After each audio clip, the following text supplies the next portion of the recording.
Business Brain, episode 551 for Wednesday, May 22nd, Bitcoin Pizza Day 2024.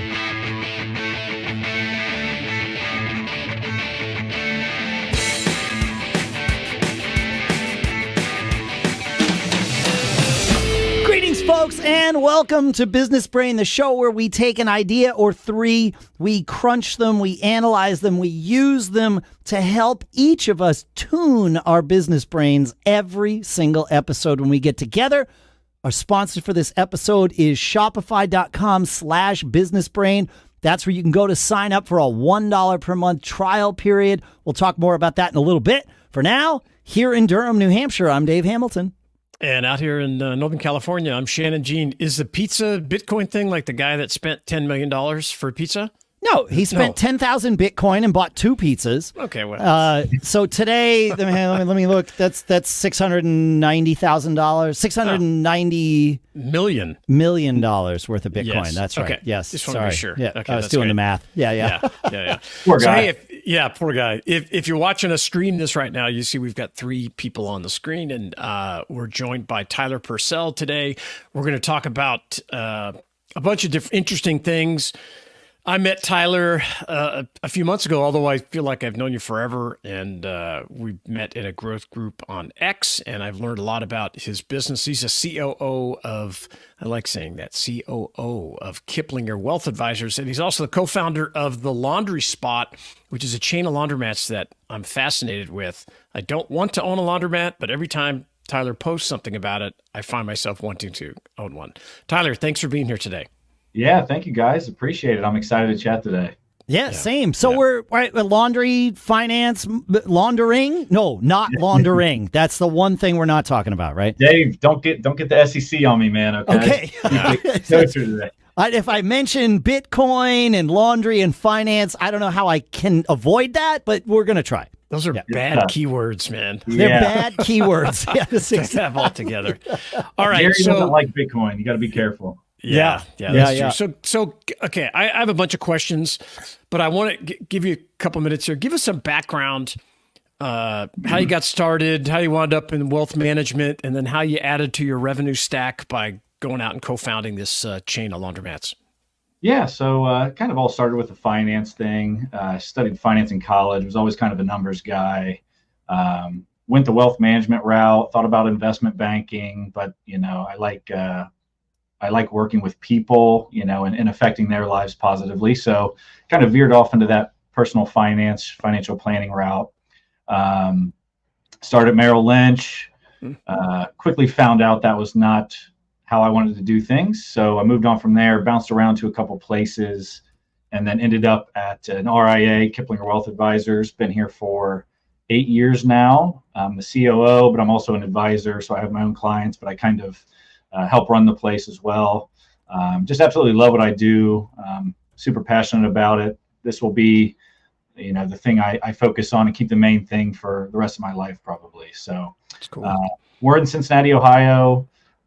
We manage about $235 million.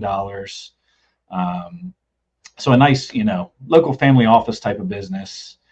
And then flipping to the other side, yes, I helped start 4 laundromats, the Laundry Spots, also in Cincinnati, Ohio.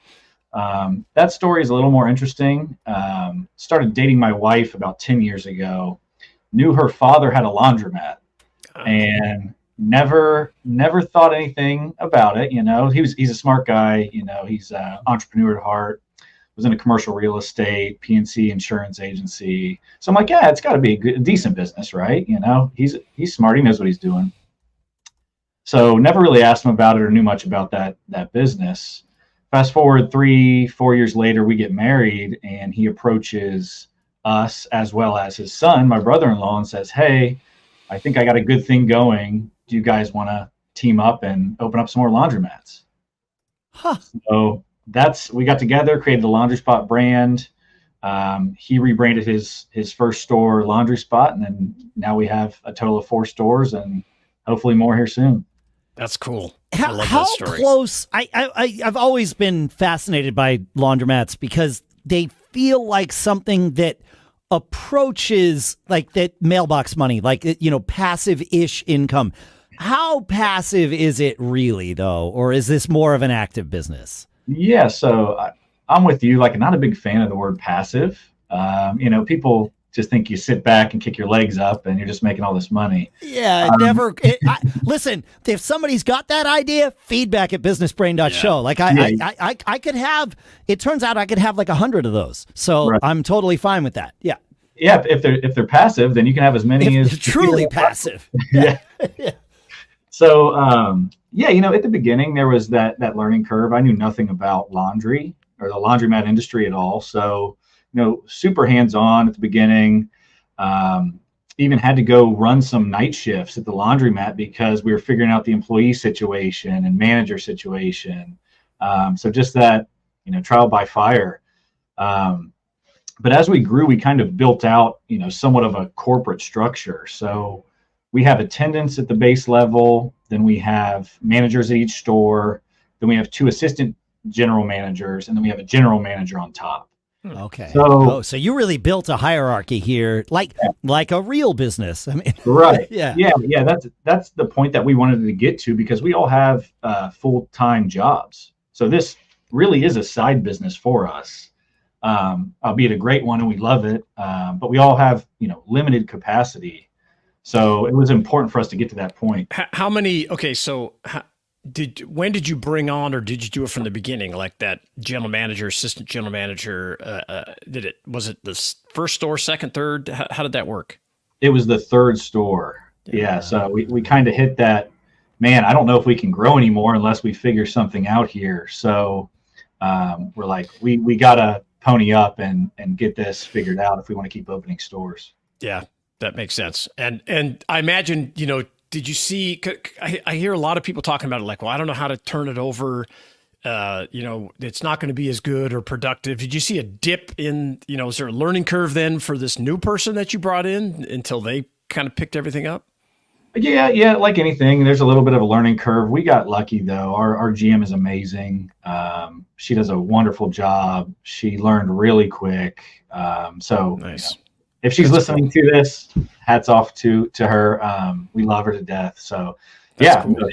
She's killing it for us. We're basically running this thing, and it's great business at this point. Dave, to your point, it is, I think, as passive as it gets for us at this point. Yeah, that's cool. And so I want to talk about, we've done shows about working with family and everything. So your co-founder's your brother-in-law, right? Yeah. And have you had to kind of set boundaries or design systems, or, I can't imagine you guys are getting together on the weekends and everybody's tired of talking about laundromats. How does that work? Tell me the trick. Yeah. So we have weekly team meetings, like on laundromat specific items. And then we have a Slack channel. Obviously we're chatting, about business in there. But yeah, on the weekends, we try to keep it minimal business. We're like, hey, let's enjoy ourselves and not just talk about laundromats this whole time. So yeah, it's been a conscious effort to try to keep those things separate. Yeah. All right, folks, have you ever thought about starting your own merch store but didn't know where to start? Well, let me tell you a story. One random Tuesday, a business partner and I were kind of talking. We had this wild idea with one of our businesses that had nothing to do with merch prior to this day. And we're like, well, wait, we want to do that. We want to turn this into reality. With Shopify, it took us less than a day from concept to our first sale. We heard that sound, which is the sound of a sale happening on Shopify, and we were like, wait, did that just happen? Yeah, it did. Shopify is the global commerce platform that helps you sell at every stage of your business. Whether you're just starting with your online shop, opening your first brick and mortar store, or celebrating your millionth order, Shopify's got your back. I'm not going to play the sound a million times, though, because that might get a little old. But it's that times a million. Shopify will help get you there. That's what you need. Selling anything from productivity programs to shipping supplies, Shopify helps you sell everywhere with their all-in-one e-commerce platform and in-person POS. They even have Shopify Magic, their AI-powered all-star, making selling easier than ever. And did you know Shopify powers 10% of all e-commerce in the U.S. and supports millions of entrepreneurs across 175 countries? And with their award-winning help, you're never alone on your journey. So if you're ready to turn those business dreams into reality, sign up for a $1 per month trial period at shopify.com/businessbrain, all lowercase. Go to shopify.com/businessbrain now to grow your business no matter what stage you're in. Shopify.com/businessbrain. And our thanks to Shopify for sponsoring this episode. All right, this is fascinating to me, Tyler. You've got how much of your time are you really spending on this, though? I mean, you're like, I know you're avoiding it on the weekends. You've got the Slack channel, but percentage-wise, like, how much of your brain space does this occupy? Yeah, the laundromat specifically, right now running those 4 stores, probably, I'd say about 10% of my time. Okay. Yeah. Not bad. It's not bad. Yeah. All right. So it's a 10% business. That's pretty good. That is great. Yeah. And so, okay, so I have a question. I have a couple of questions, but I think you may answer one when I ask this first one. So we met growing our accounts on X as part of this Growth Madness group. And tell me, and I think I know this now, but people listening, running their businesses probably don't have a concept of, oh, I want to grow. I'm going to go out on Twitter and X and start posting about, my business, my life, my family. Tell me what your, motivation to get involved on social media to promote your brand and yourself. How did that start? And what is it, more importantly, because I know you've put a ton of time into it.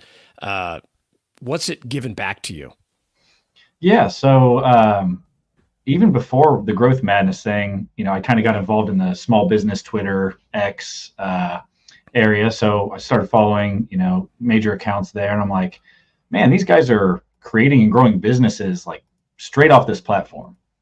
I'm like, let me try my hand at this. So I started posting. I posted finance stuff at first, started posting a little bit of laundromat stuff, and people started kind of gravitating towards the laundromat stuff. And then I started looking like, who are the laundromat extraordinaires on X?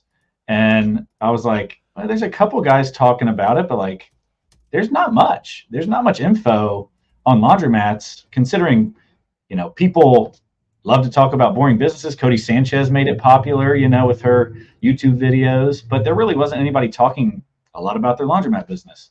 So I'm like, I'm going to just jump into this head first. So that's what I started doing, posting a lot of laundromat stuff.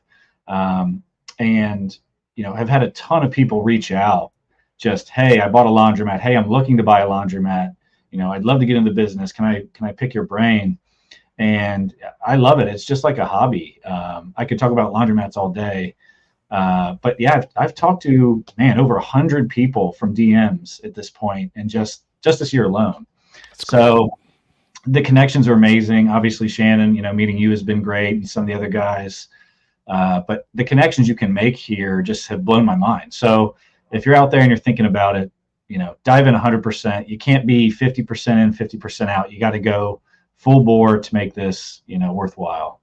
All right, so I want to ask about this because we, especially with Shannon's recent sort of foray into X, how valuable can you put? I don't want to say can you put a number on it? Can you assign a monetary value to the work that you've been doing on X? But can you look at your business and say, my business is better for me having invested all this time growing my profile on X? Yeah, like you said, I don't know if I could put a specific number, but I can say probably 5 years from now, my business will be 10 times better and larger because of the work I'm doing here on X. So, okay, yeah. That's a legitimate answer. Yeah, that's perfect. That's wow. Why? Why? Yeah.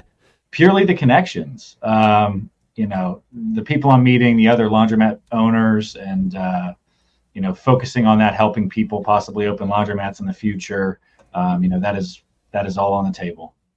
That makes sense to me. We talk a lot about going to trade shows on this show, conferences, the social aspect of business, for to put an umbrella term on it. Yeah. And you're essentially saying the same thing here, that X is that sort of ongoing social platform that allows you to be more in touch with people either in the same business or that can help your business or that you can help, and that'll allow you to grow. Okay. Right. Yeah. And there's a lot of things going on in the background I wish I could share today, but maybe we'll have to have another Business Brain podcast when we get to that point. Well, but that comment in and of itself, and I know it sounds sort of coy and all that stuff, but I mean, these things happen in business. I just had a conversation before we had the show that I would love to talk about on the show, but I can't yet. It's way too early. It's how it works. We've all been there, and we will all be there many, many times over. So the fact that you are having those conversations because of the time you invested meeting people on X, as opposed to not as opposed to, but it related to the time that I might have spent meeting someone at a conference 5 years ago that I now just had a conversation with and might change the nature of one of my businesses over the next 6 to 12 months. It's the same thing. It literally the same thing. That's the interesting part. Yeah. Yeah. I compare it to like what you said, going and meeting at events or conferences. I'm talking with 6 to 8 people weekly from DMs, from Twitter, from X, so it's like, imagine all the time, effort, and money you would have to spend to do that in person at that rate. Exactly. You just couldn't keep up. And that's why it's so valuable. And it's a crazy filter, because these are people that are, in your niche already, that are looking at your content and seeing that you have expertise, and your credibility you already have. It's like a soft credibility, right? Because you're not pitching them anything. It's just like, oh, this is who I am. This is what I do. It's like you're speaking at a conference, right? Where people come up to you after you speak, and you don't have to tell anybody how great you are, because the conference organizers already did that, right? It like, that's the analogy here. Yeah. All right, you're selling me on spending more time on X, Shannon. Dude, I'm not happy telling about you, this. I was on a podcast last week that's going to come out this week sometime. Oh, amazing! With Nick Tyler, who Yeah, and he asked me the similar kind of thing, and how do you get involved in a business, and how do you know it's working, and what do you measure? And he's a super analytical, crazy spreadsheet guy, and I'm not. I measure the energy. In the beginning, you've got to give a lot of energy to make it go, and you're going, okay, posting, doing all this kind of stuff, or driving your new business. But at some point, it reverses, and it gives you energy back. And I think probably, 4 or 5 months ago is when I started to feel the energy flowing back to me, the dopamine hits of the viral posts that we always joke about, but also that collaboration of people reaching out to me and in the DMs and phone calls. It's amazing, man. There's something going on there. Because I think now, Shannon, you actually have more X followers than I do. I think you passed me. Yeah, no, I'm just shy of 7,000. I think you're just over 7,000. Oh yeah, 7,200. But I never worked to build a following on X. Those people just kind of came because of speaking at like all the other things that I've done. But I'm also a musician, and what you just said, Shannon, is what happens every single gig I play.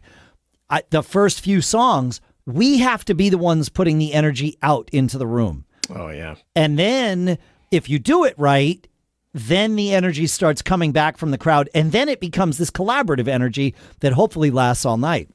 Yeah. And now you're telling me I just got to do the same thing on X. Yeah, you have to. It's pretty interesting. Yeah. Dive in, Dave.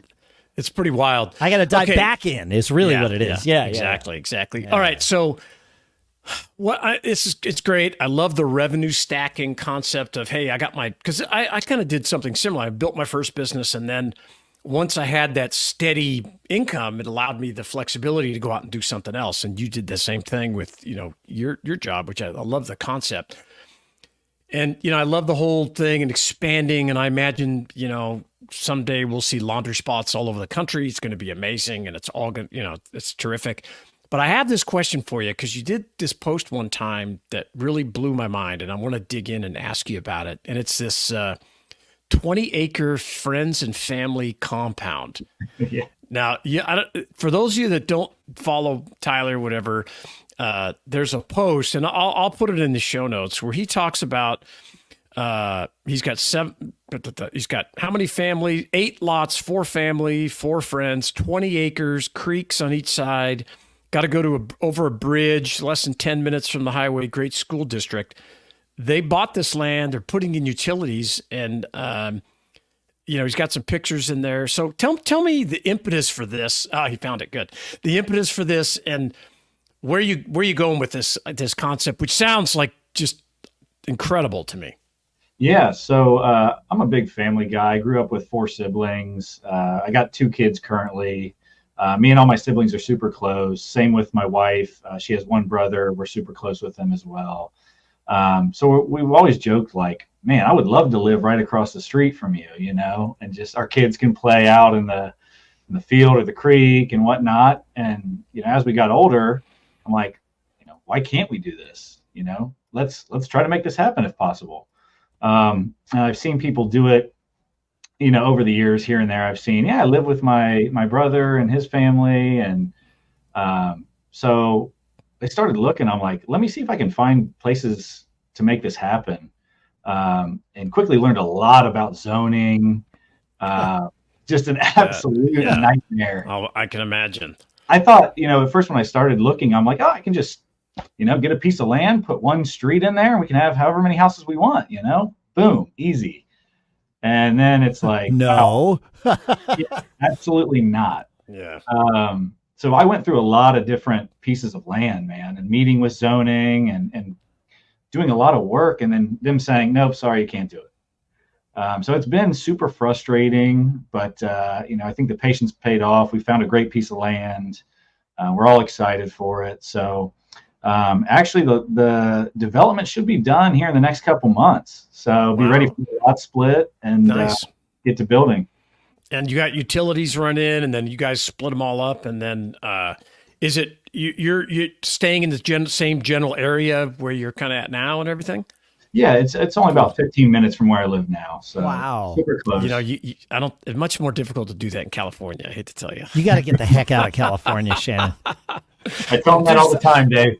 Yeah, I'm too I got my roots, man. That's a long story. It's a whole nother show. you know what I say to anybody that'll listen to me is California's great, except it's full of Californians. Shannon accepted, mind you. Shannon and his family accepted. Yeah. But okay, so I'm curious about this. So you found a bunch of land. You're going to divvy it up so that 4 families can live there, right? Yeah. Okay. In the end, will each family own their own plot of land, and you don't? I mean, you might choose to build like a homeowners association amongst the 4 of you, which probably would be smart. But everybody owns their own land in the end. Correct. Yeah, it's basically like we just created our own neighborhood. Yeah. Right. It's not compound how some people think about it. It's only 20 acres. It's basically a mini neighborhood. Right. And operates just like that. So yeah, we will have an HOA once everything is done, and everybody will own their own plot. So somebody each have 5 acres kind of thing. Is that the? It'll be a little less than that with green space. But we have a lot of green space. So nice. With the creeks and things, it's a great setup. So how does that work? Like, who owns? Like, you've got this 20-acre plot. There's going to be some green space that is, the neighborhood land. Like, who owns that? The HOA will own that. Okay, right. Yeah. Got it. And we'll pay to take care of it. A lot of it is woods, so there's nothing really to take care of. Which is no nice. maintenance. But we do have like a 3-acre open area that we kept open for like a field to do whatever in. Baseball games. Yeah, exactly. Football games, whatever. That's awesome, dude. I think that's great, and I love that. That's the accumulation of all this hard work, because I know how it goes. I mean, it's only 10% of your brain, but I would argue that, you're up late at night, when the buck stops with you when you have a problem, or your co-founder or whatever, and there's this stuff goes upstream. And so I commend you for, having the foresight to build something out like this to make your life better, because that's what it's all about, man. That's great. I'm not envious of many things. Not that I don't mean that I have everything already, but like the things that I want, I go and create the scenarios in my life that I want. That I go and create them. This is something I've wanted, but I never thought was possible, and you just made it happen. So that's cool. I like. Are we talking laundromats? Or are we talking the compound? No, the compound. The compound. I can create a business. It's fine. Yeah, no whatever. problem. Yeah, that's fine. Yeah. Yeah. Okay. The In fact, compound's we amazing. often say here, and this is not meant to involve religion in the show by any stretch of the imagination, but the phrase "God grant us the serenity not to start another business," that is a thing. Yeah. That's a mantra here. I know. I feel it. I feel it for sure. Yeah, it's a shiny object. Well, that's awesome. It's a great story. You're a great example of pushing yourself out of, creating your own reality. I talk about it all the time, and I think it's terrific. I appreciate you coming on the show and sharing your story, man. Yeah, thank you guys for having me. It's been a blast. Absolutely. Good Yeah, time. creating your own reality. We talk about that a lot, but you've got it. You've done it in from every angle, Tyler. That's pretty cool, man. Trying Yeah, to. as well you should, because no one else is going to do it for you. That's right. So, yep, Right. very Right. cool. Thanks for hanging out with us, Tyler. Tyler, remind people where they can find you if they want to hunt you down. Follow me on X at Tyler Purcell 24. There you go. We will put that link in the show notes, folks. We'll also put links for Shannon and me in the show notes as well. Feedback at businessbrain.show is another way that you can find us. But find us. Let us know what you're interested in.